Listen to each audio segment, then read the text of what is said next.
Hey everybody, Mark's here, Mark Ianson. Glad you're on. We're actually live on Facebook and we're live on YouTube as well, which is a first for me. I've not done a live on Facebook or YouTube before, so hopefully it'll go right. If it doesn't, then, well, technical things, who cares? So you're all here. So hi Philip, hi Thomas, hi Craig, hi Anne, hi John. Hi Camillo, hi James, hi Srikanth, hi Vita, hi Courtney. Srikanth's on twice there for some reason. Peter's coming in, let's let Peter in. So this session's interactive. You can ask questions. I don't mind being interrupted, so let's put the chat on so you can ask a question in the chat room or put your mic on, that's all right. I don't, it's your session, not mine. So I'll try and make it as valuable as possible for you. And it is live, just live on, we're live on YouTube and we're live on Facebook. Isn't that brilliant? I've got a few more coming in, we'll let them in. Not everyone's on time here. So what we're doing today, I've got some slides to show today because we're planning 2026 on your property stuff. Eves is coming in, let's let him in. And Kedge, he's coming in. Hi Jeremy, how are you doing? Becky's in. Steve's coming in. Good Lord. Oh, we're coming in now. I could start bang on 7, but no one comes in bang on 7 because the computer doesn't work or they've got the kid's laptop or something goes wrong. So a couple of seconds for everyone to get in. Oh, Amin's going back in again. Let's let him in. And the next coming in. Let's let her in. Wow. So I hope you all had a fantastic Christmas. We had the family round. It was brilliant. And then we had 2 Christmas days. We had one on the 25th. And then we had one on the 27th with the girls because they couldn't. Why isn't Facebook not working? Why is Facebook not working? So if you're watching on Facebook, you might not have it yet. The feed's taking a little bit of time to get going. If you're on YouTube at the moment, then, or you're watching on YouTube, then if you've got a question, by all means, put it as a comment in the question box below or the comment section below the YouTube video. And then my trusty assistant next door will actually send it over to me.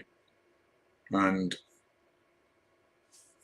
if she sends it over to me, I'll see it because she sent it to me on WhatsApp. It's all techie stuff, this. I've got 2 cameras on.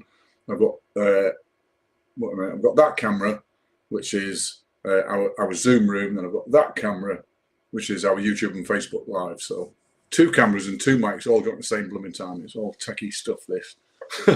Blimey. Oh, dear me. Oh, I wasn't flapping much before I came on here, I tell you. I was thinking, will this all go wrong? It looks like Facebook's gone wrong, but it doesn't matter. How can I get in the Zoom thing, says Sean. You're in it. I think you're in it, aren't you? Hopefully you are.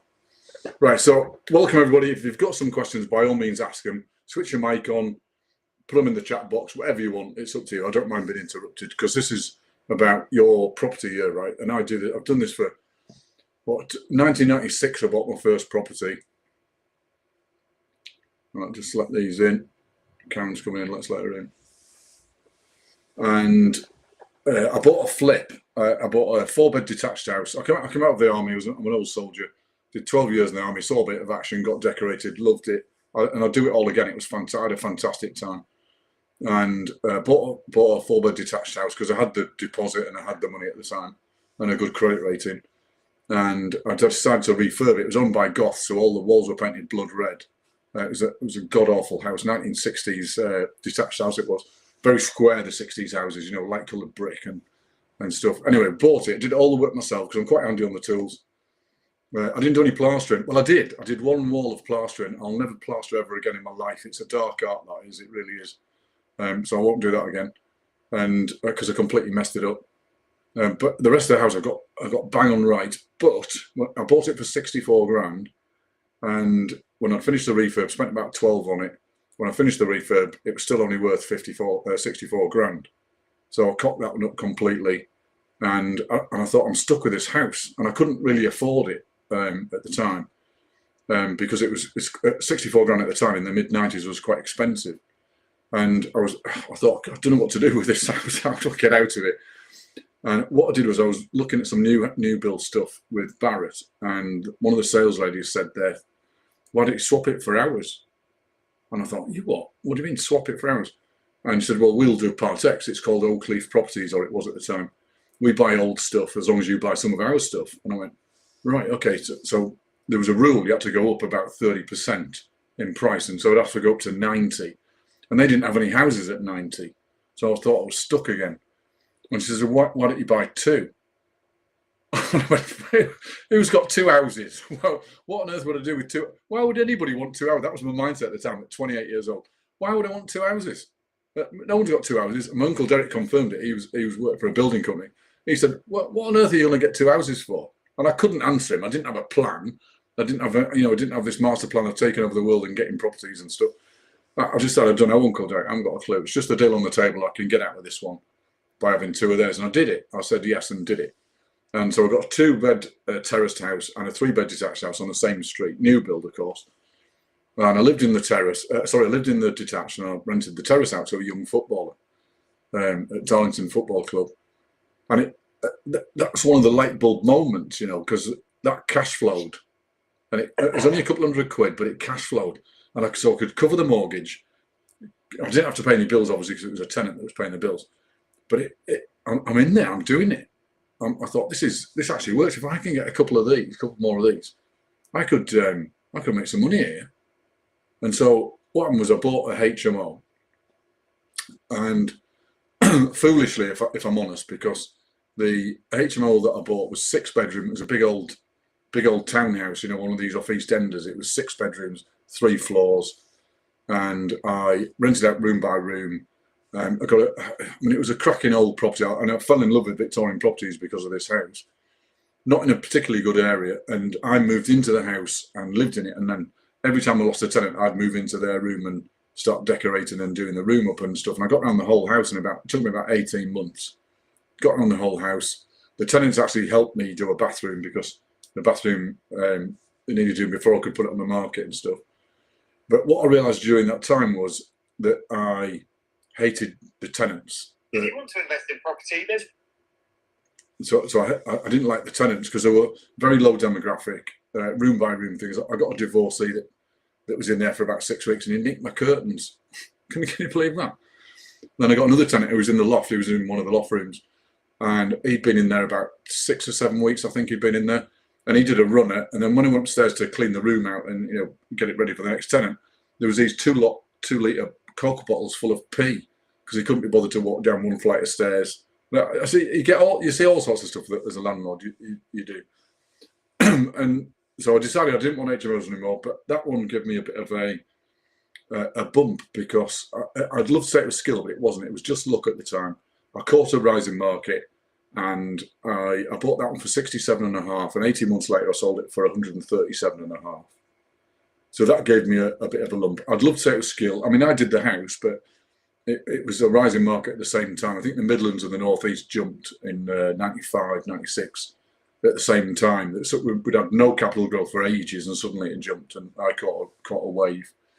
Now, that gave me a net balance in the bank after I paid all the stuff, and I actually owned it with a partner as well, of 42,500.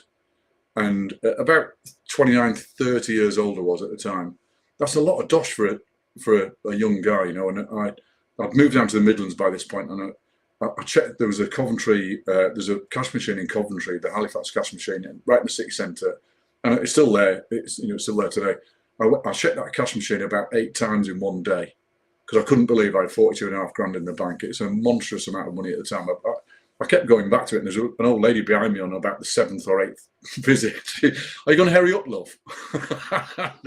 just kept looking at this number, thinking, God, it can't be mine. What do I deserve this for? So that gave us a bit of a bump.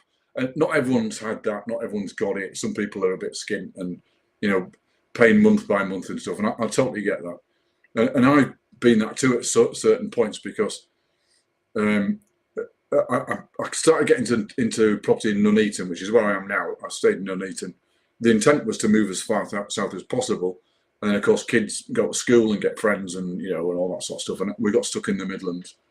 And now we live in a village just outside Nuneaton, about 5 miles outside. And it was my youngest, Lottie, that said, we would on a bumble around on a Sunday afternoon and we were driving around Nuneaton, and she said, Dad, these houses are the same as Stockton, which is where I'd come from before. And I said, you're right there, yeah, you're right. She says, why can't we do property in Nuneaton? She was 10 years old, and she said, why can't we do property in Nuneaton? I couldn't believe it. So I said, right, okay, we'll do some property in Nuneaton. And we had this plan. This plan was fantastic in my head. We'll do 2-bed terraces for the youngsters and rent them out. We'll buy a couple and see what we can do. And we'll always refurb them. We always buy a piece of junk and then refurb it. And the plan was to have a young couple without kids, so they're both working without kids, and we always vet them as well when we get them. And we still do that now. And then by 1970s, semis, because there's quite a lot of them as well in Nuneaton, do them up as well, and then promote the tenants from the 2 beds into the 3-bed semis. And that was the model about, I don't know, 15 years ago now, so I've been here about 15 years. Now, that model didn't work, and the reason it didn't work is because the youngsters as tenants, I keep them for about 4 years, and then I lose them, and they've made a little bit of money by this point, and then they want to buy their own house. They don't want to rent another bigger one off me. So the model didn't work like that at all. So what we do now is we still buy 2-bed terraces. We specialise in 2-bed terraces, and I can spot I can virtually do a cost of works in a 2-bed terrace with my eyes shut. Well, not with my eyes shut, that would be bonkers, wouldn't it? But with my eyes open in the house, just walking around. And I tot up all the work as I go on the viewing. Fairly fast at doing it. And what we do now with the 70 semis, because there is quite a lot in Nuneaton, is we flip them and get them back out to retail usually to young families who've got a couple of kids or 1 kid and a pet normally. And so we do assisted sales with 1970s stock, and sometimes keep the 2-bed terraces, sometimes sell them, depending on the thing we do. So that's a bit of background for those that don't know me or first on.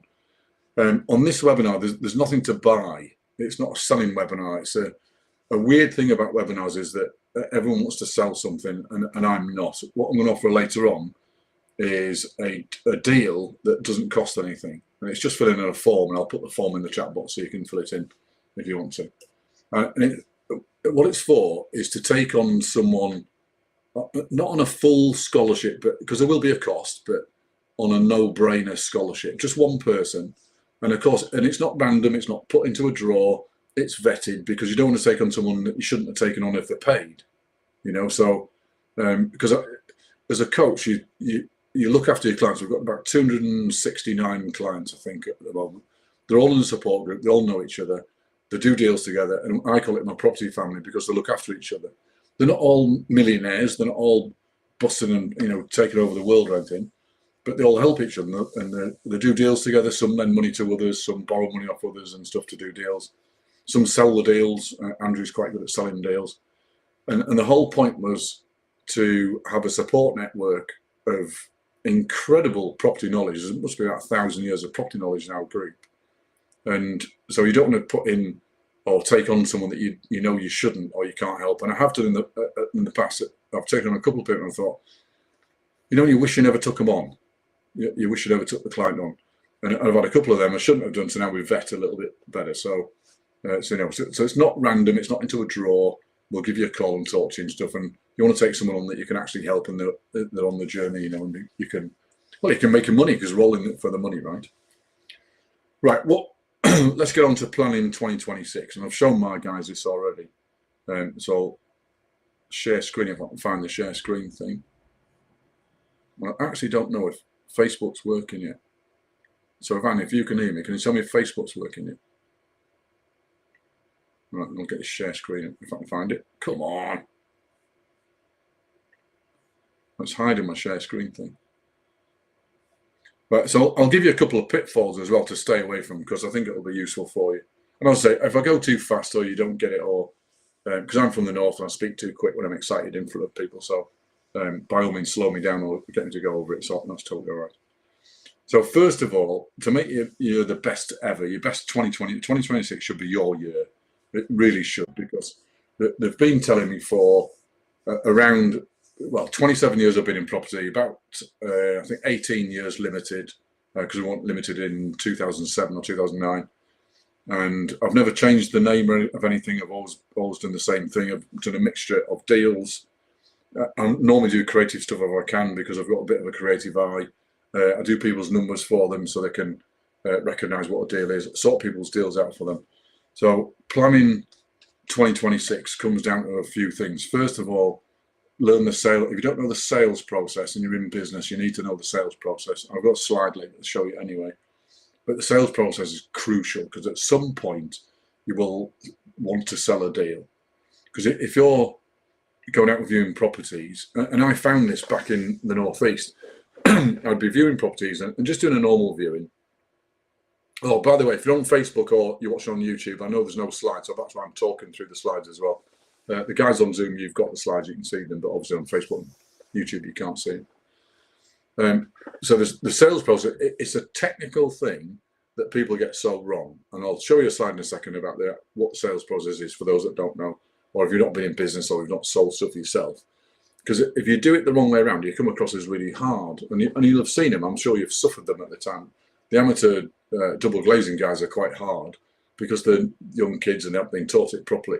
But the sales process is gentle and professional and systematic. And it's once you know it, it's actually quite easy. If you're putting out lead magnets on social media to sell a deal, there's a couple of do's and don'ts to because you don't want to get caught with your deal brochures as well. You don't want to get caught by the Advertising Standards Authority. They're quite powerful and they can find you on the spot. Another thing about doing deals is HMRC red flags. There's a few words we're not allowed to use in property anymore. And I don't know if you knew this, but we're not allowed to use the word BMV. It's a HMRC red flag. So you're just not allowed to say it. It's a word that strikes fear into lenders. They won't lend if they know the property's BMV. And if you put BMV on on a brochure or a lead magnet or a post, it would be naive if we thought the lenders weren't looking at the social media. And if you've got a habit of doing it, then just stop doing it because you don't need to do it. And then what I did, if you don't know social media, it's 2026, right? And 90% of my clients are middle-aged people. And the thing about the kids is they use the internet better than we do. And if you don't know social media, then I'd advise doing a few YouTube videos, a few learning videos, even go to Meta, because Meta train people for free, and learning social media. And I'll show you a post that I put up the other day, and it'll describe how social media works a little bit for you. And then I've got an email, an ASA cheat sheet, which is a handout. I'll send you that over by email, and will tomorrow if you've been on, or you filled in the form, and we'll send it out to you so you can see it, just to keep you safe and secure and no one tapping on your shoulder. So what we're going to do for 2026, so you've got to set your own goals. These are your goals, not mine. But I use it, I was taught this years ago, is use a 70-20-10. And what do I mean by a 70-20-10? Well, a 70-20-10 is 70% of your time, effort, money and skill should go into one thing. That's called your core business. That's the core thing that you do. Mine is 2-bed terraces. I do the odd bungalow when they come up. I don't do them very much, so that's my 10%. 20% is coaching, obviously, because I'm a coach as a different part to the business. But 70% of my business is 2-bed terraces. And you've got to pick your 70-20-10. Now, the reason I can't use my bungalows as a 70 is because I'm in Nuneaton, which has got about a population of about 100,000. There's not enough bungalows to go at. I do love doing them because they're easy. And for those that want to do bungalows, if you're in a retirement area or an area with lots of older people, then there might be tons of bungalows. I mean, just go on to Rightmove or YouTube, Rightmove or Zoopla, and look for how many bungalows you've got. If you've got over 100 for sale, you could have a little business there. And the golden rule about bungalows is go for the 2 beds. Always go for the 2 beds because old people buy 2-bed bungalows. And I'm not suggesting for one second that old people don't buy 3 beds, because some do, but it's a tiny market. The oldies, or the fastest market, is the 2 beds. And the reason for that is because Ma and Pa, getting on a bit, want a room for themselves, or another spare room if one snores, or they want a room for themselves and another room, a spare room for when the grandkids come over on a weekend. So they want a 2-bed. However, there's a little con in bungalows, and the little con is this, that sometimes a 2-bed bungalow is actually a 1-bed because it hasn't got a dining room. Now, if it hasn't got a dining room, it's not a true 2-bed, it's a 1-bed without a dining room, because I've turned the dining room into a bedroom. So you've just got to be careful. And it's the same with 3 beds. If it says it's a 3-bed bungalow. It's actually a 2-bed without a dining room. So you've got to be just a little bit aware of doing bungalows. Another little tip, I suppose, is they've got to be on a flat, not on a hill, because the oldies can't get the blooming hill where they're shopping, so they're not going to buy it. It's got to be flat ground. It's also got to be flat from the front door to the car door, so they can get in the house in the first place. So, but if you need any more help on bungalows, just give us a shout. So that's about 10%. And I did this weird deal where this is in Nuneaton. There was a bungalow on sale for $250, and it was owned by the adult kids of deceased parents. So they got it in the will, and they did a refurb on it. They'd obviously watched been on a property course or something, and they thought they'd refurb it. And they went up into the loft and created a 3-bed family house out of this bungalow.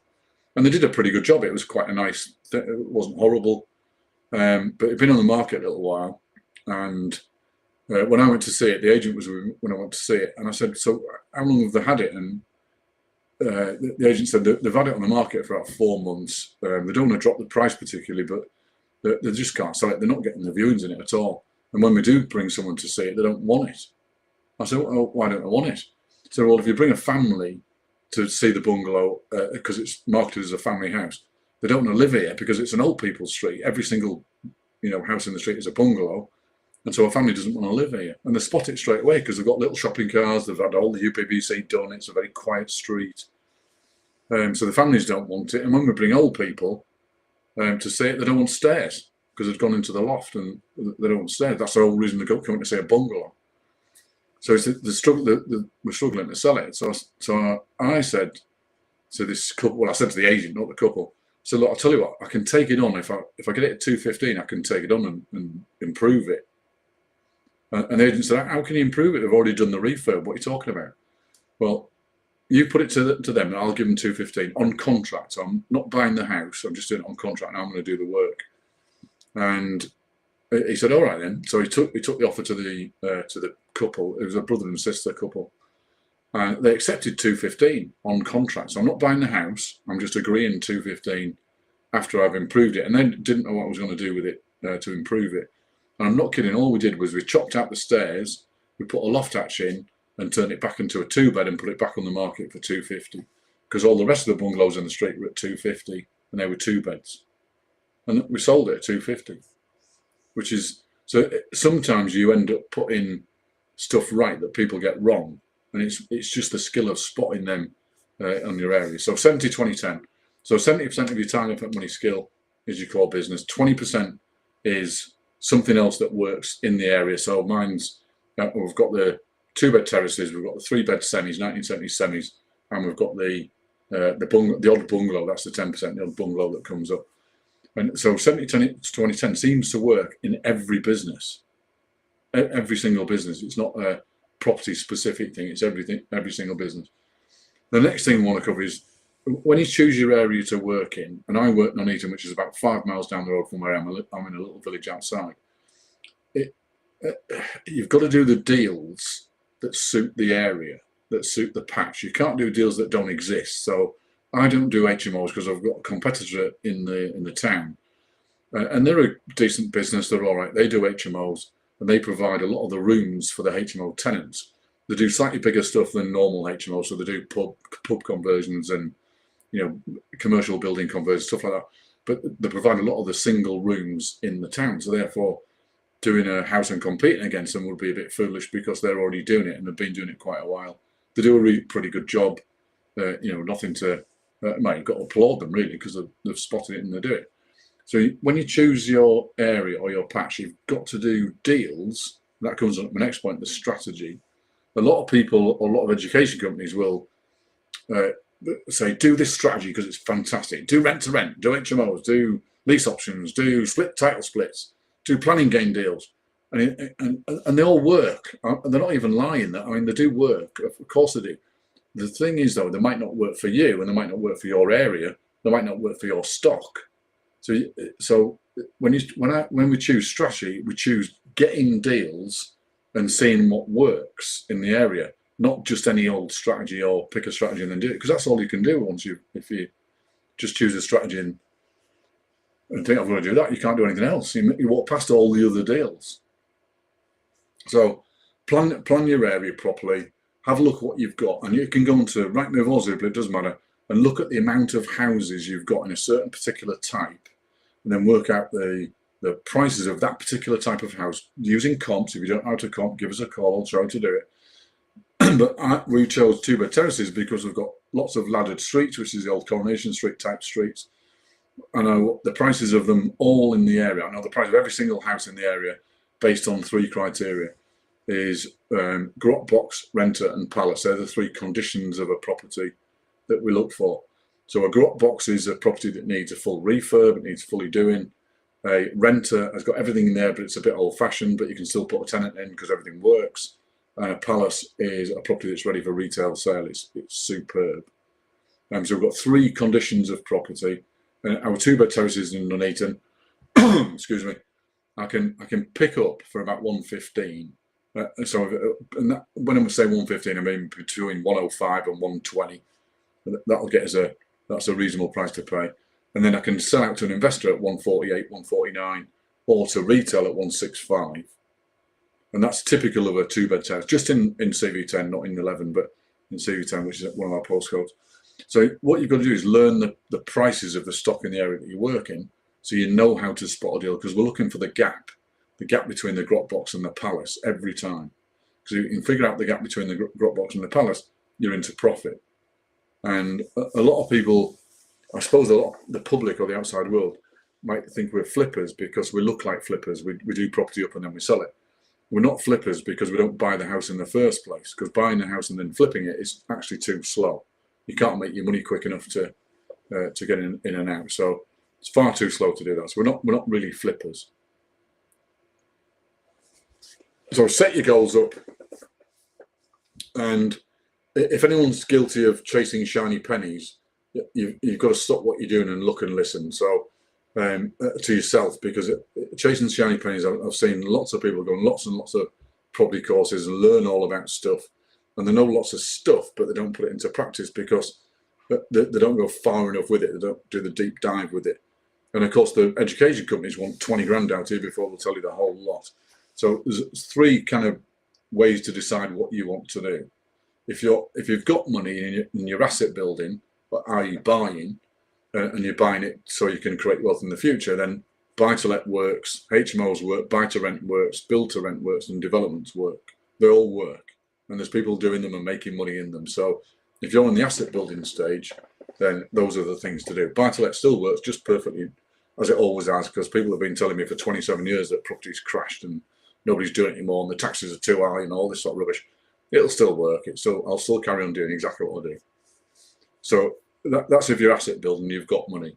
If you're doing this for cash flow, then do one of the next lot, which is HMOs, because they bring in good cash flow.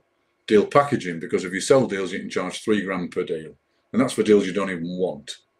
So deal packaging works. Rent to rent. There's a caveat to that. Rent to rent if you're a youngster, because rent to rent is an absolute bugger if you're an oldie, because you're chasing around tenants trying to collect rent, and it's easy to say, on the stage or a webinar or something, that, oh yeah, you can just give it to a managing agent. Well, that's not quite true, because not all managing agents will do HMO tenants. So if you end up with just one letting agency in your town, because your town's not quite big enough, and you do a rent-to-rent deal and you fall out with that letting agent, you're managing it yourself. And that's not what you'd want to necessarily do as if you're older. Lease option deals are quite often touted as the golden goose of property because it's no money down. That's where no money down came from, really. But lease options are not. And in 27 years of doing property deals, I've only done four lease options. They've all been successful and they've all worked, so it does work, but it's not the golden goose. They only work in certain circumstances. They only work with certain vendors or landlords or whoever's selling the property or got hold of the property. They don't work for every single deal. You just can't do them for every deal. It just doesn't happen like that at all. So we don't fall back on them as a golden goose of property. Planning gain deals are pretty good. I've got a guy in Milton Keynes who I've known for years, and he's got a little team in I think they're in Singapore, or what's the other Southeast Asian country? Philippines, that's right. They're in the Philippines.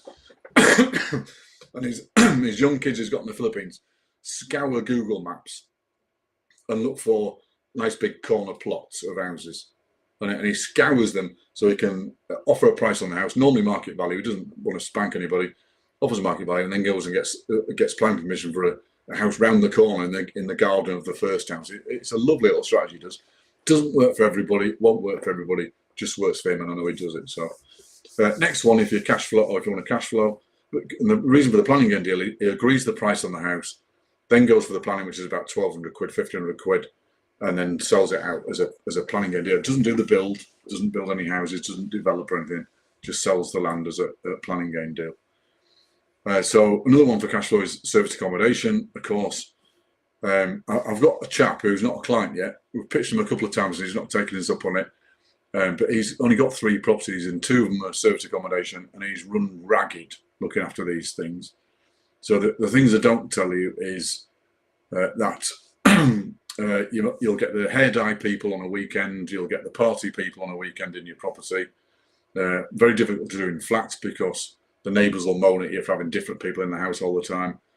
Not quite as easy as it sounds is service accommodation, and plus you're buying a job in the hospitality industry. You're not a property investor at all, because generally they're on rent to SA. So you control the property and then SA. I'm not saying SA doesn't work, it does. Plenty of people making money in it. But just be careful of what the kind of the glory pitch, as it were. Assisted sales, that's what I do. I do assisted sales all the time. It's the next one for cash flow. And the reason for assisted sales is because it's quicker than a flip and it's easier than a flip. And a lot of people to the outside world think we're flipping properties because they see us doing them up and then selling them, which looks like a flip. But I don't buy the house to begin with, because that takes double stamp duty, it takes a deposit, a 25% deposit of that, and all the legals and stuff. And then you've got to sell the house and do the transaction twice. So you've got to buy it and then you've got to sell it. And it takes 3 months to buy a house and 3 months to sell it. So it's far too slow. So please don't go flipping unless you've got a massive chunk of money to make. So flipping is not the answer at all, but assisted sales just work. And the weird golden rule about assisted sales is we don't take on too much in the property. We're not looking for a dump, we're looking for a specific type of property. We don't do roofs if we can get away with it. We never do windows. We don't do central heating. We don't do wiring. We've never rewired a house on an assisted sale. We do the one above a builder's property. So a builder's property is a full refurb, back to brick and all this sort of stuff. We do a specific type of property to do an assisted sale with that's not too much risk. And when we say not too much risk, we're talking 5 to 10 grand as a maximum. We're not talking, or 5 grand or 10 grand, depending. But we're not doing back to brick and all this sort of nonsense. It's an odd thing. So assisted sales, we've got to be careful of. Title split's another one for cash flow, because obviously you can make profit from splitting a property into 2 properties, or splitting a flat, or from a building. So they're the cash flow strategies.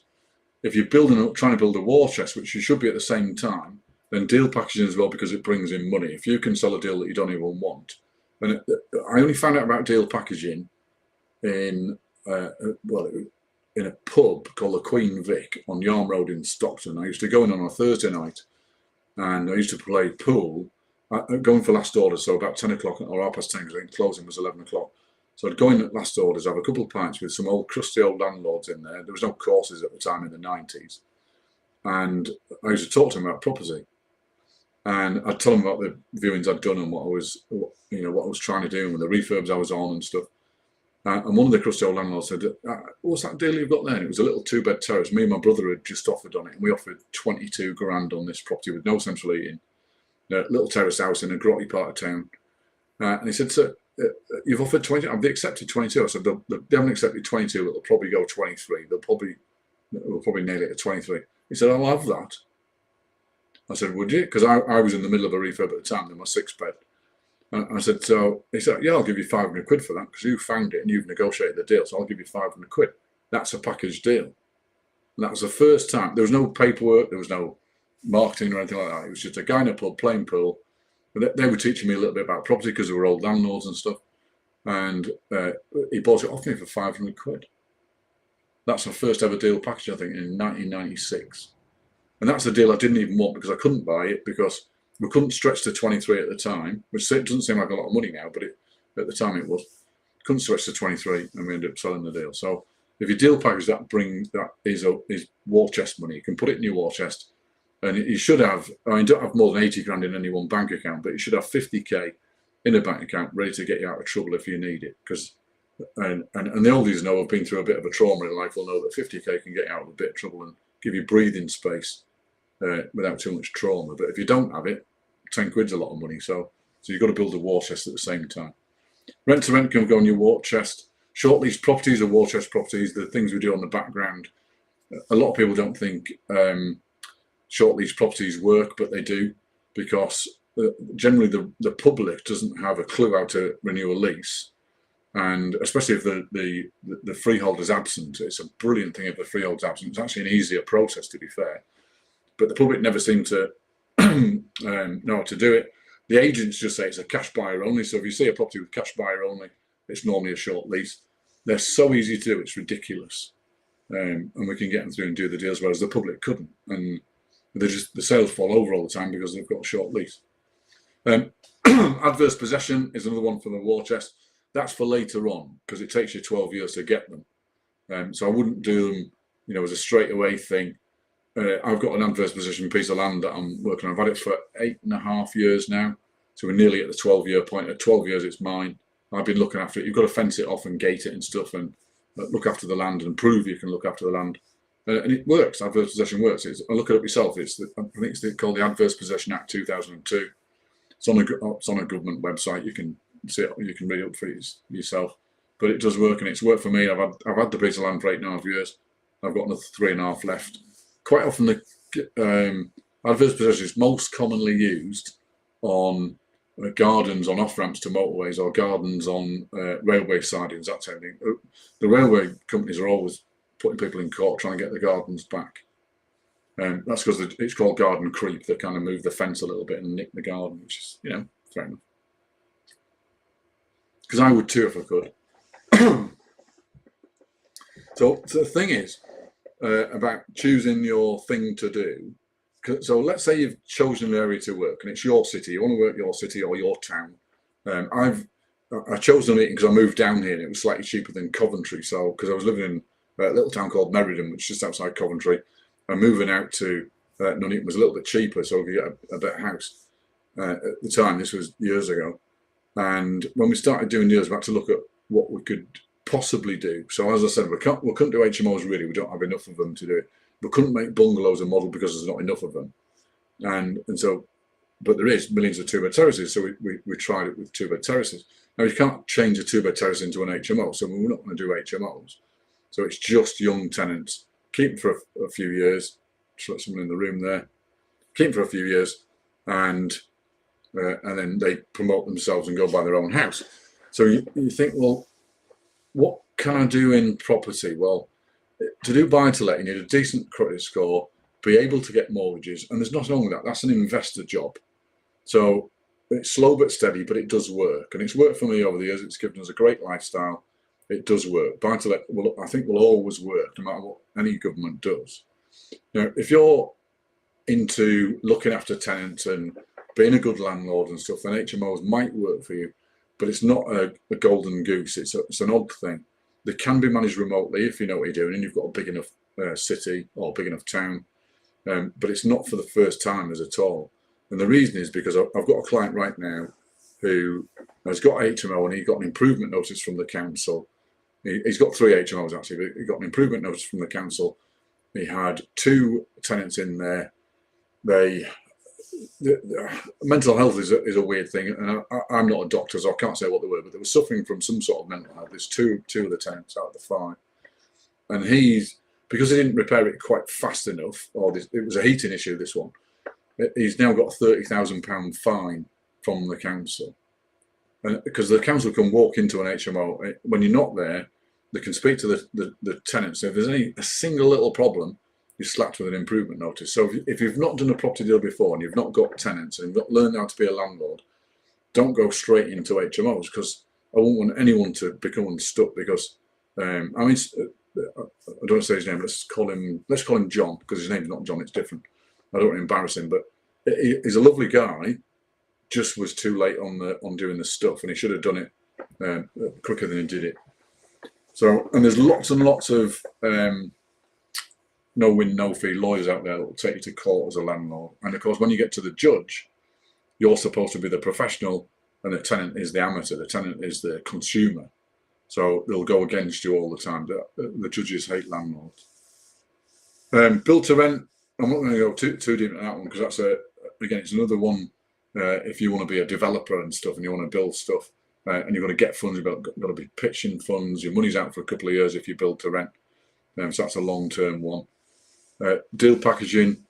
I think everyone on this session, if you've got an interest in property, you should be packaging a couple of deals up a year at least. I mean, I only do about 12 to 15 a year, but if it brings in £3,000 every time, it's a fairly gentle sale. We're not trying to take over the world.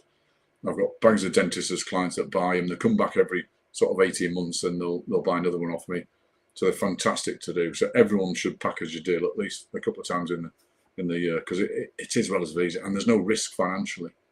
So you should do. Rent to rent again. Rent to rent, you're buying yourself a job because you end up running around after tenants unless you're in a big city. Lease options. Now, lease options are an odd thing because I said earlier they weren't the golden goose, but the 4 I've done have been fantastic. So have them in your armour, in your toolbox. And if you don't know, you don't have to go on a course to learn this stuff. You can actually just buy a couple of books and it'll give you the general idea to be able to put one together.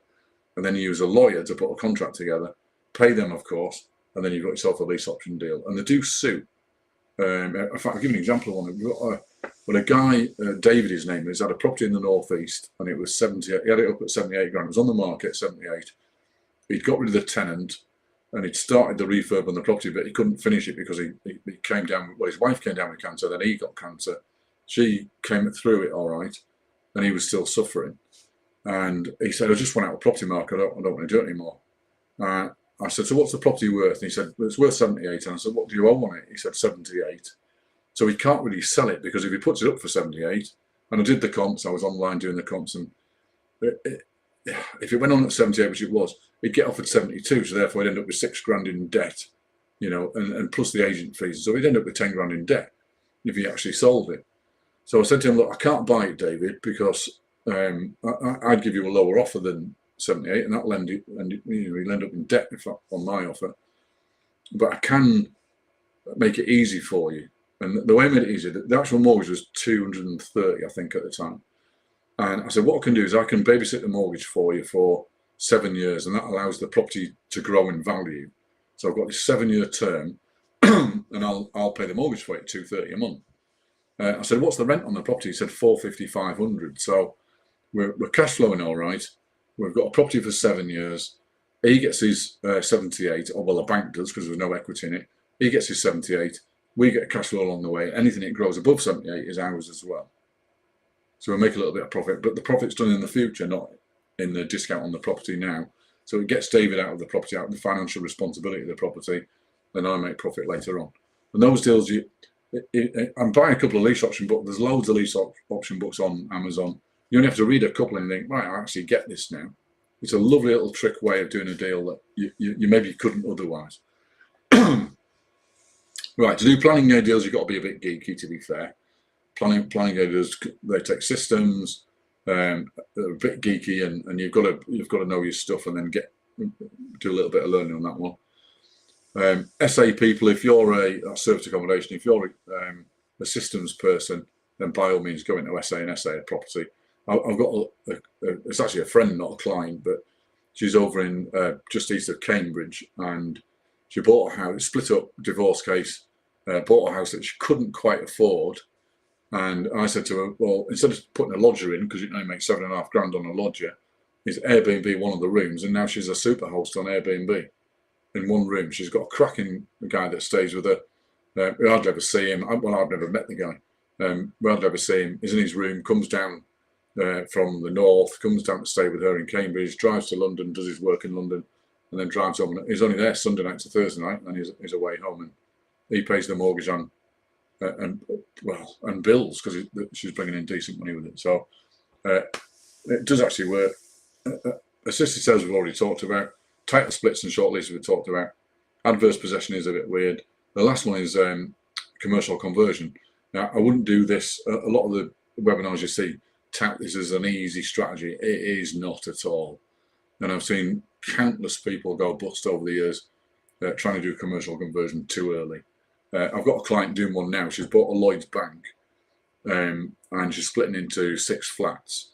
It's not a big Lloyd's bank; it's a little one, but she's struggling after 2 years in the deal. She hasn't got the flat even built yet, and she's struggling in the deal. We're trying to get her through it because she wanted to do it. So, but I wouldn't do commercial. I wouldn't recommend that as a newbie starter especially if you're starting at 2026. Commercial conversion is quite hard, and your money's out for a long time, and you've got to pitch for a lot of money to do them. So I get a lot of inquiries because I've got a lot of clients that buy little houses off me. But the reason they buy little houses off me is because they first come to me and say, I want to do development, or I want to do commercial conversion, or I want to do a HMO, because they've been pitched that on webinars or on courses. And I ask them if they've ever bought a house, or if they've ever been a landlord or learned how to be a landlord, and 90% of them haven't. And so I had to pull them down a little bit in a nice way, of course, and then get them into a little house, because that's the right thing to do. That's the right thing to do for someone that's new or hasn't created a knowledge base of doing bigger type deals. So the right thing to do is sell them something that's reasonably easy, where they can learn in a reasonably safe manner. So that's what I do with my the trading deal clients that come in. So your area, where you're going to work, well, I suggest an area of about 8 miles, an 8 mile circle. I wouldn't go outside that, because the reason is I was doing a deal in Northampton, and I had a chap in Cambridge, and he wanted the deal, and it was well outside his area. It's about half an hour to get across the country from Cambridge to Bedford. And I suggested he stick with Cambridge, even though it's quite hard to work Cambridge. It's quite a wealthy city. And he said, why would I want to stick to Cambridge when I can get cheaper deals in Bedford? Well, to drive that route, and I was near Bedford at the time, so I can get to the lead, get to the property, I can look at the property, I can sort the deal out, I can offer them on the deal before you even get out of bed, before you can get across to the property. You can virtually sell the property before you get there. So what I'd recommend anyone do is about an 8 mile patch from where they work. So a 16 mile kind of radius, or is it radius? Is that the right word? 16 mile radius, and no more, because you don't need to. If you have to go more than 16 miles, move house.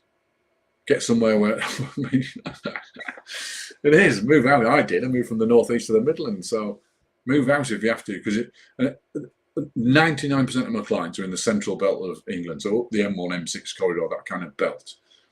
It's hard to get deals east of Norwich. So I just got to take on clients east of Norwich. I can't get deals in Cornwall and Devon because there isn't enough stock there. So don't try and do deals there. There's no point. There just isn't enough there.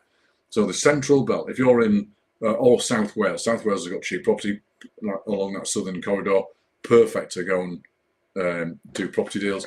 If you go less than 15 miles, 20 miles north of the M4, you're into the valleys, and they won't even speak to you. They'll speak blooming Welsh. So don't try and do property deals there, especially if you're English. Don't try and do property deals there, because you'll struggle. So M4 corridor in South Wales, M6, M1 corridor, all the way up to the top. Absolutely perfect. If you're in the northwest or the northeast, you've got cheaper property just like South Wales. I mean, you might be sat in a gold mine you don't even know about. You really might. Now, my model for coming as far south as possible was because I wanted to do assisted sales and creative deals in London. That was the intention when I was younger, to come down as far south as possible, because the gaps are bigger. So I was trying to do a specific type of deal. But use your area, use the deal and the strategy that suits your area in an 8 mile patch. So local versus national. There's a lot of people will tell you they've got deals all over the place, and they can't now. It's impossible, because they can't do the DD on the property, they can't do the DD on the deal. They're selling for somebody else, so it's passed on. So it's a dual sourcing thing or a co-sourcing thing, which is a load of nonsense. It doesn't work. And they're not an expert in their own area. So when I bring a client that's buying a deal off me to Nuneaton, I pick them up at Nuneaton Station. It's on the West Coast Main Line. It's about 45 minutes, it's about an hour from Euston Station. I pick them up in my old Land Rover, because I've got an old 37-year-old Land Rover that I drive about in. And yes, it's got a canvas top, and the canvas is up. And I'm driving back, it's freezing cold in the bloody thing. And people ask me if I'm cold. I say, yeah, I'm absolutely freezing. Yeah, absolutely freezing. But I pick them up in the Land Rover, take them around on it. I take them to 3 areas. We call it an inspection trip. And I'll take them to the dump where they shouldn't be doing deals because that's our rough part of town. Take them to the posh bit, so we don't do deals here because that's our posh bit of town. Then take them to the patch and show them around the area that we do deals in. And then eventually, hopefully, fingers crossed, sell them a property. Because that's what the whole point of the job is. So if you, once you know your area, you've got an 8-mile radius, about 30 minutes to get to, you can manage your property well if you buy one, or if you do a deal, you can get to them. And I've got a sneaky little thing as a landlord. I've got 2 personas. I've got a professional persona, which is with my clients, and then I've got a handyman persona when I'm with the tenants. So the tenants, and I hope to God I've got no tenants as friends on Facebook because this is live on Facebook. But the tenants don't see me in a shirt and tie or anything like that. They see me in dirty overalls and a flat cap and an old Land Rover. And I don't do technical jobs in the house. I repair doorknobs and do bits and pieces in the house that are easy to do. But then I can look after my property because I can spy on my tenants. Not spy in a horrible way, just need to know the faults that I can repair before they turn into big faults. So what I do is I'd stay away from new build, stay away from flats or apartments if your town's not big enough. Nuneaton's not big enough for flats and apartments. We haven't got enough of them to make it a model. So I stayed away. But I'll caveat that with if you're in a city, do flats and apartments because flats and apartments are easy to refurb. They're so simple, it's silly. So think about flats and apartments. Of course, we've got to look at service charges and we've got to look at ground rents before you do the deal. The numbers have got to stack and everything. But if you're in a city, drop to flats and apartment. International, stay away from completely. Lots of people have been burnt in international property because you don't know all the local laws and stuff. And then your available stock. What have you got in your patch that works? What can you make the numbers work? And if you have to use a spreadsheet or you have to use some complicated piece of software to work your numbers out, then it's too complicated because I can work the numbers out on the back of a fag packet to make sure the deal works. And it's not complicated maths at all. It's really quite easy. So anything that's too complicated, then stay away from it because you don't need to do it. Wow, have we got any questions? Is Facebook working yet? No slide. Oh, no slides on the lives. Okay, right. Yeah, that's all right. That's cool. So what can you do if you come across a deal? Right, this is a bit of a mind map I did a little while ago because I thought, what can you actually sell? What can you add value to and sell? And I came up with about 16 different types of deal here that you can make money on. So it's not the case that you're looking for discount. So we can omit using the word BMV from now on if we like, because there's so many things you can make money on. Let's start, I don't know, at the top. Commercial conversion. We're not going to do the commercial conversion, but you can sell the commercial conversion deal. So if you come across one, like an old pub that's at a bit of a discount because it's boarded up, sell the blooming thing as a commercial conversion deal. All you got to know is the square footage and how big a flat is, and you can get off ChatGPT. You can go and do that yourself and sell the deal because that's worth a £3,000 fee for you. Repossession deals, a lot of people think they're really hard to do. You can spot a repossession deal in a second. A repossession property normally has do not use on the boiler, do not use on the sink and the toilet, and that's not because they're bust. It's because the surveyor can't check everything, so therefore they put do not use, so they're not liable for any accidents or anything if they are used. So a repossession deal is dead easy to spot. Plus in the listing, it will say something like company sale, or the agent will mention the word company sale, and you can spot a repossession deal all over. Now, a repossession will be looked after by what's called an LPA. That's a Law of Property Act receiver. Now, they're fairly easy to deal with. They're not tough to deal with at all. They're fairly transparent people. And I think there's 925 LPAs in the country. It's a surveyor by trade. They've gone to get an appointment as a excuse me, as an LPA. Oh, froggy throat. They've gone to get an appointment as an LPA, and they're looking after the property after the bank's repossessed. That's what they're doing. If you find out the local ones in your area, there'll only be 3 or 4 in a town. You can go and offer them about 20% below a true hand on heart value, and you'll likely get the deal. Because they don't want the bank doesn't want to be a landlord. The bank wants the money, so they want to get rid of the property. Now, don't mistake them for a motivated seller. They're not a motivated seller. because they're getting paid to manage the property. They're getting £500-600 a month to manage the property. So they're not a motivated seller, but they will let the property go at a bit of a discount. So by all means, go sell those deals. They're easy to spot, not hiding away. There'll be some in your area without a doubt. Lease option deals have already covered. Rent to rent we've covered. Assisted sales we've covered a bit. Planning game we've covered. Rent to buy we've covered. Short leases we've covered. Service accommodation we've covered. HMOs, flips, developments, joint ventures, title splits, B&B, and adverse possession. We've covered a lot. So these are the types of deals you can do, but you can get paid for these. You don't have to do the deep dive and learn about every single one of them. All you have to do is spot what they are. So what is an assisted sale property? Well, an assisted sale property is something that needs a little bit of improvement work, under 10 grand, nothing fancy. And 10 grand means bathroom, kitchen, decor and carpets, that's it. And then put back on the market. That's an assisted sale deal. If you don't want to do it, but you spot it, that's worth 3 grand to you. That's to sell. That's 3 grand. And lots of investors will buy them, because the thing is, investors that buy them are time poor. They've got a bit of cash in the bank. We're not looking for high net worths or super rich people. We're after normal middle managers and young professionals or younger professionals. And they've got a bit of money in the bank. They want to do some property. Haven't got a clue what they're doing. Or they've been on one property training course which taught them all about some sort of strategy. They won't be able to find a deal. They won't have a clue about finding deals. And if you spot them on your rounds when you're viewing, you can sell them. They've got value. Absolutely superb. Wow, what was the offer then? Well, the offer was this. I've got right, I'll just stop sharing for a second. We've got a form. Stop sharing, you bugger. We've got a form. Oh, I've got some questions in here. Right, I've got some questions.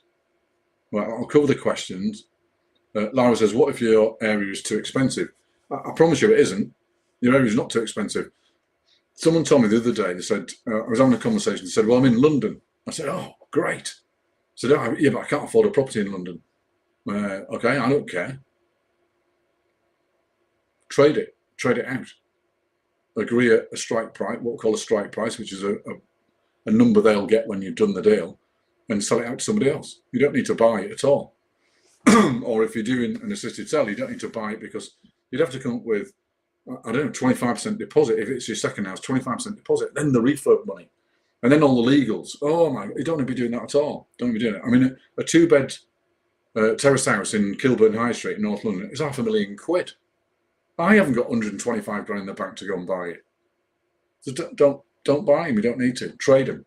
The people that sell yachts don't buy the yachts first. The people that sell aeroplanes don't buy the aeroplanes first. So the people that sell houses don't need to buy the house first. You don't need to buy to make money on property at all. And I think that hopefully that's a mindset shift for 2026, because you don't need to buy it. So an expensive area is as good as a poor area, or not poor area, a cheap area. Expensive areas is good. And the gap, because the gaps are bigger, the gaps between the grot boxes and the palaces is miles bigger. So you can make more. If you're in an expensive area, you can make more money than I do. And I was going to say it was easy there, but I didn't mean it. It's not. Never easy. Please don't. It's never easy. There's always stuff to do. Do you mean new build apartments as well? No, not new build. Never. Avoid new build like the plague. Why do we avoid new build? Because it's not going to be worth what you paid for it for about 10 years. And the reason is because a little scam in new build, but I'm not going to go into the little scams on this. By all means, give us a call and I'll talk to you about them. Right, I'm trying. Oh, I can't paste. Why can't I paste in here? Can't paste in the chat box. That's a bit weird. Oh, I didn't know you couldn't do that. Right, I'll put in a. Oh, yeah. I thought you could paste. That's just a bit of a bugger. No, never mind. Can I paste in there? No, I can't paste in there either. I was going to put a link in, so you could fill in the form. We'll have to email. We'll email it to you tomorrow. If you fill in the form, then we'll have a chat. There's no pitch. It's a conversation to see who can qualify for a scholarship, who wants to do it, who will take on. So it's a vetting process thing. But there's a form that I'll send you, which I can't paste in the chat because it won't let me paste for some reason. It's all gone a bit bizarre. So we'll send it by email to you. You can fill it in and return it. Sorry, Mark. What was the qualification for the forms used for? I'm offering a scholarship for January. Taking someone on. It's not free, and it's certainly not random, and it's certainly not plucked out of a hat. but it'll be a no-brainer for someone that wants to get involved and do some deals. And for my clients, you might think, well, what do I do for clients? Well, structurally, I look after a client for 6 months. And first of all, what I do first of all is send down a questionnaire and let them fill it in so I can get to know them a little bit.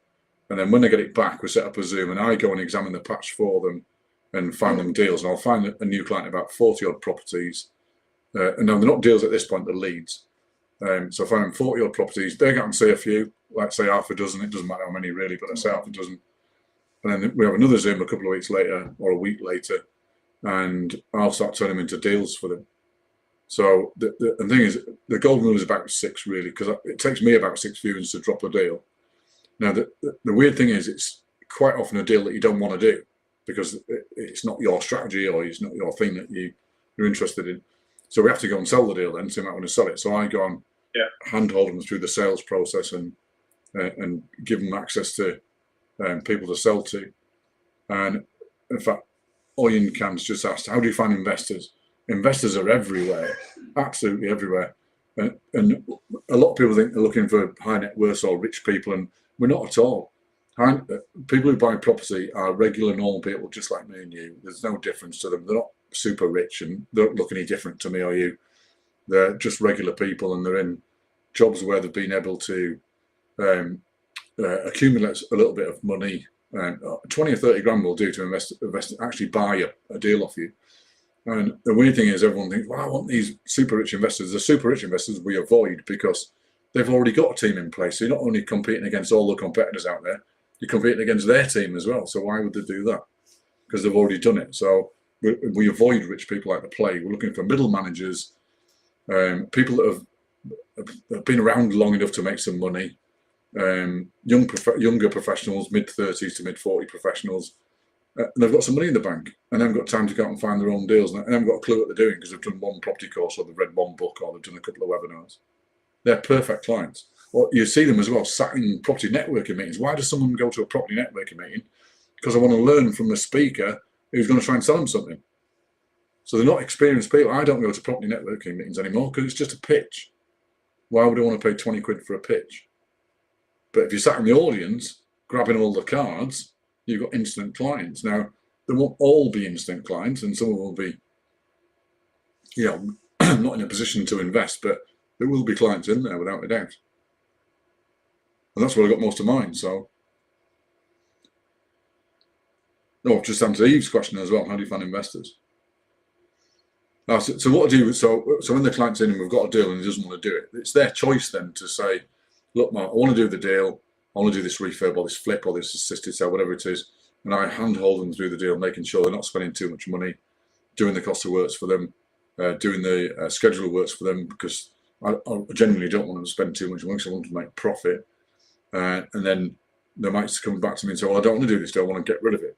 So then we'll go through the selling process of selling the deal on to somebody else. So it's finding investors, putting a bit of marketing together, putting some brochures together, putting a pitch together, so you can actually go out and present a product and sell it and get rid of it and get paid. So different clients do different things.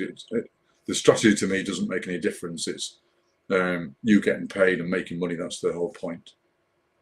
So that's what we're trying to do. And it's a weirdly nice protective environment, our property family, because we've got, 260 odd of them in there. And the structure, I look after someone for 6 months. And I'm on the phone all the time with them. They can call any time they like when they're stuck, because I don't mind talking to agents for them. I don't mind talking to vendors for them if they've got it wrong or said the wrong thing in a deal. And I can't say it's 24/7, so I'm not allowed to say that. But if I'm at the desk and the phone's there and someone rings, I'll pick up. And they ring at any time they want. I mean, I've had a couple of calls at Saturday night when after a bottle of wine, I suppose. But generally, my clients are adults, so I don't get loads of them. But really, when they're stuck, they just call. And the idea of the business when we first started coaching about 15 years ago was we'd take on clients for 6 months and then bin them or charge them more if they wanted to extend. And I did that for a couple of years. And then thought, hang on, why don't I build a community of people that look after each other? Some are quite wealthy now.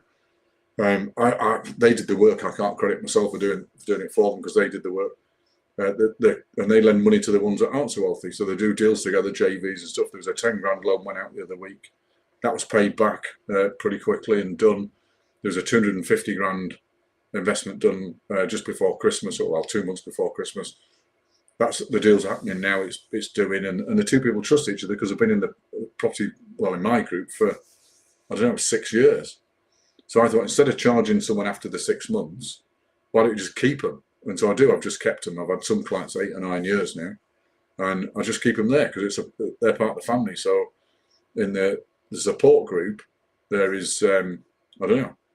Some people have been in 8 or 9 years now, and we don't charge them again. And Valeria, we must talk to Valeria about once every couple of months. It's a phone call. She calls when she's stuck. We get her out of where she's stuck, and then she cracks on. And I don't mind doing that. There's no charge for that. So that was the purpose of the business, was to build a legacy family that looks after each other, with a couple of a few professionals in. So we've got a chartered accountant in there. We've got a couple of lawyers. We've got a letting agent. We've got an estate agent. We've got a mortgage broker. We've got an interior designer. A tax advisor. So we've got all them, and they're in there because I know that they know what they're doing. So it's a good place to be. Good place to be. Is the 8 to 16 mile rule only for buy-to-let investments? No, it's for any strategy. Just stick to the 8 mile, 16 mile rate. Is it radius? 16 mile circle. 16 mile circle. No more than 8 miles from your house, where you are, or where you spend most of your time, and then you can control your properties if you buy them. Diameter, thank you, Terry. I didn't know what the word was. It's an age thing, that. It's an age thing. 8 miles from your house, don't go any further than that, because if you can't do them within 8 miles from your house, you should be doing something else. You should be doing a different sort of strategy, or you're in the wrong, there's not enough demographic of people to go at, like east of Norwich or west down Cornwall and Devon way. It's tough. It is tough to do deals there because there isn't a population there. Or the property. Blimey. Right, has anyone got any questions? Because that's been a lot, hasn't it? I couldn't paste the form, so I'm sorry I couldn't paste the form. I am helping someone get into the property family. It isn't free and it isn't random, because we will call you and vet you. It's got to be in by January 31st. You're in structurally for 6 months. And Anne, can you copy paste in the chat box? Can you copy paste the link? All right, Anne will copy paste the link into the chat box then. She's obviously more techie than I am. If you're on YouTube, if you're watching on YouTube, which is that camera, if you're watching on YouTube, we'll copy paste it in below the video, so that'll stay a recorded video. And if you're watching on Facebook, we'll copy paste it in the comments below the Facebook thing. It's a very simple form saying, where are you in your property life? That's all it says. There's no commitment, there's no blooming, nothing to buy yet. So it's not a pitch or anything. Right, so, oh, she's done it. There you go. There's the form. So you fill in that form and it says, where are you in your property life? Would you like a chat? Can we help you? Put your number on there. We'll have a chat at some point. Again, there's no pitch. We're just vetting to see who we want to take on to be in our little property family. And it's genuine, you know. It's genuine. It's not free and it's not random. We're not going to put them in a hat because we want to actually make sure someone's successful out of it. Are there any other ways to looking for property apart from estate agents and Rightmove? Yeah, there is. Yeah, I wrote a book about it. I can't think of the name of it now. What was the name of the book? Can't think of the name. Dominate Your Ground. That was the name. So I wrote a book in about 2013 called Dominate Your Ground, and it goes through all the different methods that I used in the past to find motivated sellers, because the golden rule is deal with motivated sellers. And so I wrote a book describing all the ways. Like I did leaflets, I did bandit boards, I'd bounce around the blooming estates putting bin stickers on windows and bins, and I did all the ramp, or put signs on lamp posts. Oh, good God. I've done all of that nonsense. I actually fell in love with a guy that, right, you'll have seen these, I'm sure you will. You know when there's a 3-piece suite for sale or a rug sale going on in a warehouse somewhere? Well, I found the guy that does that for a living, not sells the suites, just puts the signs up. He does it hung around schools. No, I didn't do that, no.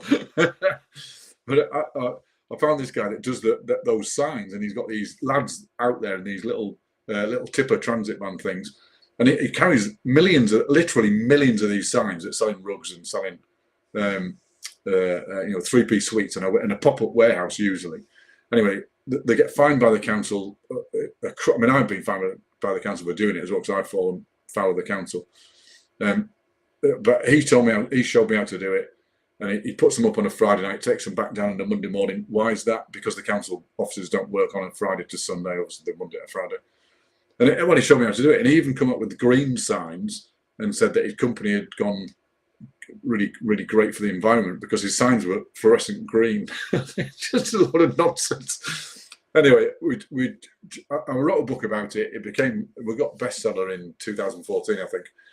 I don't sell it now on Amazon because the technology's moved on. You don't need to do bin stickers and bandit boards and put leaflets out everywhere. And I've got a couple of clients that still do the leaflets. In fact, Neville does leaflets in in Stoke. But you don't need to do it. The stuff is out there. 95% of the property that comes from motivated sellers is on the portals with an agent for sale. All you've got to do really is spot what the deal is and how to put it together, and then either sell it or do it yourself, and you've got deals. So technology's moved on. I should write Dominate Your Ground too, I suppose, but do I want to give away secrets? I put too much in the first book, so I don't want to. And I could only sell it for 15 quid, so I couldn't sell anything else after it. Everyone, oh, great bookmark, it was fantastic. Did you just call me a bookmark? Yeah, you did. You did. Anyway, great book. I got loads from it. I'll be able to do my property stuff, and I couldn't sell them a course or anything at the time. So, yeah, a lot of rubbish. Damn! So I'm not writing another book. I know I didn't hang around school. So I hope that answered your question, Pingu. Oh, we've got the right name there. So 2026, so stick to a patch, figure out what stock you got. The stock is the most important thing because the stock dictates what you can do in your patch. Now, when we moved to Nuneaton, I thought it was a cracking plan to have my 3-bed semis and my 2-bed terraces. Cracking plan at the time in my head. And then I also thought, which is still a good plan, I've got Tamworth about 7 miles away, and I've got Hinckley about 7 miles away, and I've got Bedworth about 8 miles away on the other side of Nuneaton. So I've got these little towns I can pop into if I run out of deals in Nuneaton. Now, Nuneaton's got a population of about 100,000, probably 95 or 100,000. If you've got a town that's about that size, I've never left Nuneaton. I've never done a deal in Tamworth. I've never been to Hinckley, not that you'd want to. I've never been to Bedworth at all. They call it Bedworth in the local area. They miss out the W for some reason. Anyway, never been to Bedworth to do a deal. In fact, no, that's not actually true. I did do a deal in Bedworth. Done one in Bedworth. That was kind of by mistake. But 99% of my deals are done in Nuneaton and have been for the last 15 years. Podrick said, you mentioned about flats. Are they good to use or no? Yeah, flat, there's nothing wrong with flats. We do the odd flat. I did a flat as a closing thing for tonight's session. A flat I did was on the market for 59,950, 60k. This was in the centre of town, and it was above a Gurkha restaurant. Not a Gurkha restaurant, a Nepalese restaurant. We've got a lot of Gurkhas that live in Nuneaton, or ex-Gurkhas. And this flat was on at 60. It'd been on for quite some time. It had a normal lease on it, but it was above a restaurant. So every time a young couple tried to buy it, because it's the cheapest flat in Nuneaton, they tried to buy it, they'd get put in touch with the mortgage broker, and they'd get turned down on the mortgage because it's above a restaurant, and restaurants set themselves on fire all the time, so the mortgage companies don't like them.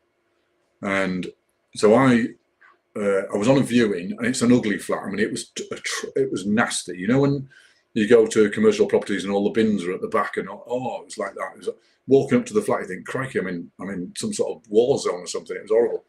So a bit of a nasty flat. Got inside. I totted up some work, but I thought, hang on, it doesn't actually need a refurb here. This is actually not too bad.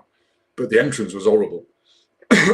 So I said to the agent, I said, look, I've got to chat to the landlord about this, because I knew it was a landlord that had it. I mean, I knew of him. I didn't know him. And anyway, they agreed, and we went for a Nero coffee. That was opposite the flat.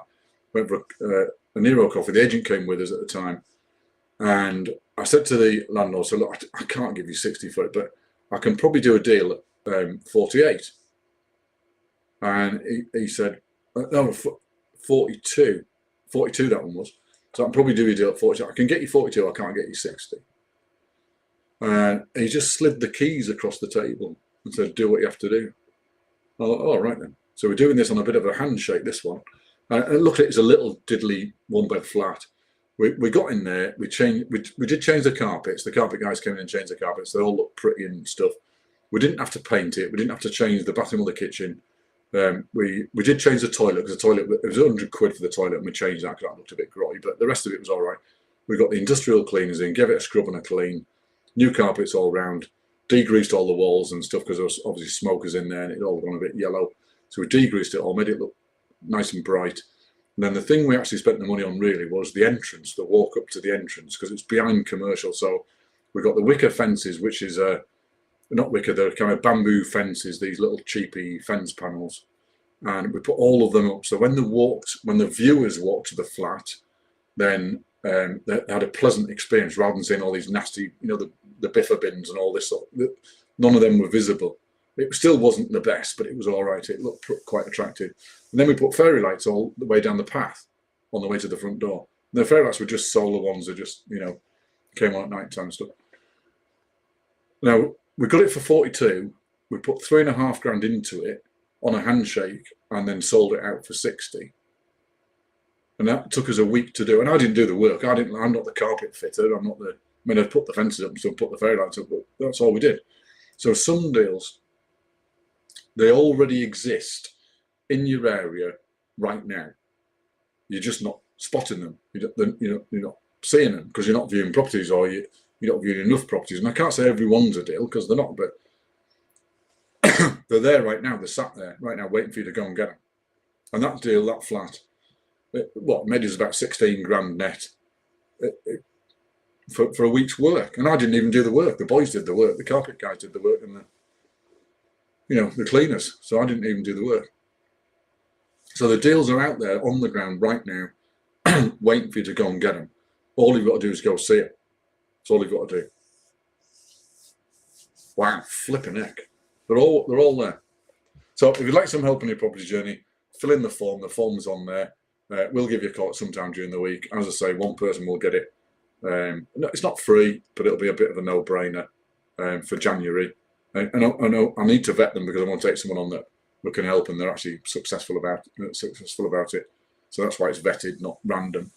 And yeah, brilliant. Mentioned about flats, they've got to know. I've answered that one.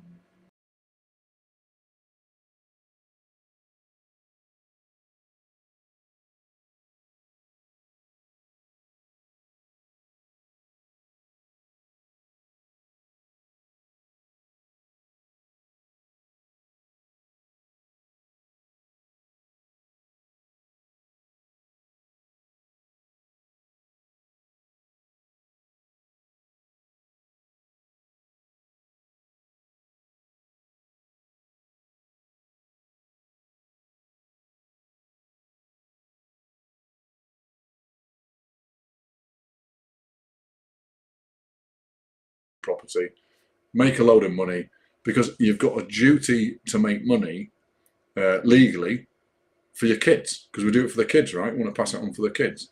And I've got 2 daughters that we've got them into their first phone, their first laptop, their first car, their first house.